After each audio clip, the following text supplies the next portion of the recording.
বিপদে ছিল, তাকে জেল গেটে রিসিভ করার জন্য এসেছেন আলগী ইউনিয়নের সিদ্দিক চেয়ারম্যান সাহেবকে নেওয়ার জন্য ফরিদপুর চাইরে এই ভাই বোনরা, এই যে আমার এই বোন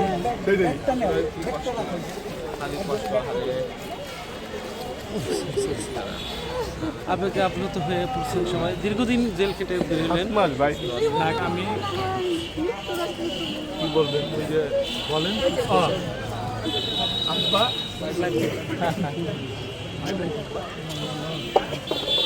সিদ্দিক ভাই সবার উদ্দেশ্যে কিছু বলেন। আপনার এমপি সাহেব কি করলেন?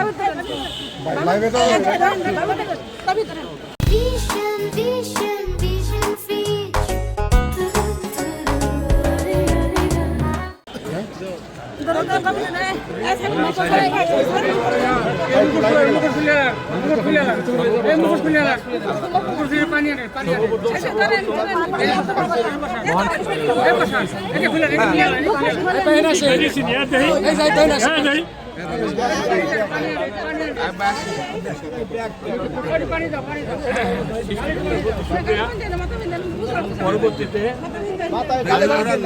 মামাটির আন্দোলনে সত্য মামলায় এলাকার মানুষের জন্য পরবর্তীতে আমাদের ভাঙার মামাটি এবং আমি আমার এই জায়গায় বসে আমার স্ত্রী সে মুক্তির জন্য আপনারা ভোট দেন। আমি এর জন্য আমার সবাই ভাই বোনেরা আমি আমার পরিবারের লোকের কাছে, সকলের কাছে এবং বাবুল ভাইয়ের কাছে সারা জীবনের জন্য কৃতজ্ঞ। আরও কথা আছে, সেটা হচ্ছে আমি রাজনীতি সে আমাকে আরও শিখাইছে। আমি তো দীর্ঘদিন ধরে রাজনীতি করি ক্লাস 3 থেকে। বাবুল ভাইয়ের থেকে আমার আরও শিখার আছে, শিখছি যতটুকু জেলে বসে এবং বাস্তবেও শিখতে চাই। এটাই আমার শেষ কথা। ভালো থাকবেন সবাই। আমি যেটা বলি যে এটা আমাদের অঙ্গীকার।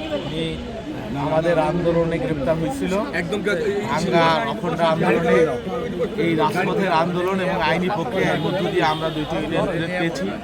আমার ওয়াদা ছিল যে সিদ্দিক ভাই সহ সবাইকে আমরা মুক্ত করব। একটু দেরি হলো, নির্বাচনের কয়েকদিনের মধ্যেই নানান ধরনের পরিস্থিতির কারণে কোর্ট বন্ধ ছিল, তো বিচারক সাহেব ছিলেন না, সিদ্দিক ছিলেন, সেই জন্য আমাদের কিছু দেরি হইল। অন্যান্য যারা রয়েছেন জেলখানায় অনেকের হাইকোর্ট থেকে জামিন হয়েছে, যাতে পরবর্তীতে এদের বিরুদ্ধে আর কোনো রকমের কোনো হয়রানিমূলক কোনো কিছু না হয়, সেই জন্য আমরা কথা বলেছি। হ্যাঁ ওইটা আমরা কথা বলেছি প্রশাসনের সাথে। ইনশাল্লাহ কয়েকদিনের মধ্যেই, 2-4-5 দিনের মধ্যেই ম্যাক্সিমাম মোটামুটি 90% মুক্তি পাওয়া যাবে ইনশাল্লাহ। এটা আমাদের নির্বাচনের আগেও আমি বলেছি, ওয়াদা করেছিলাম। ইনশাল্লাহ সিদ্দিক ভাইকেও বের করলাম, সবাই আস্তে আস্তে এর বাকি যারা আছে, এর আগে নজরুল শিকারে বের হয়েছে, আরও যে কয়েকজন আছে, খুব 1 সপ্তাহের ভিতরে আশা করি সবাই মোল্লা টিপু ডাক্তার সব। তারপরে আমাদের কালা আছে, কালা মিটার, আমাদের মজিব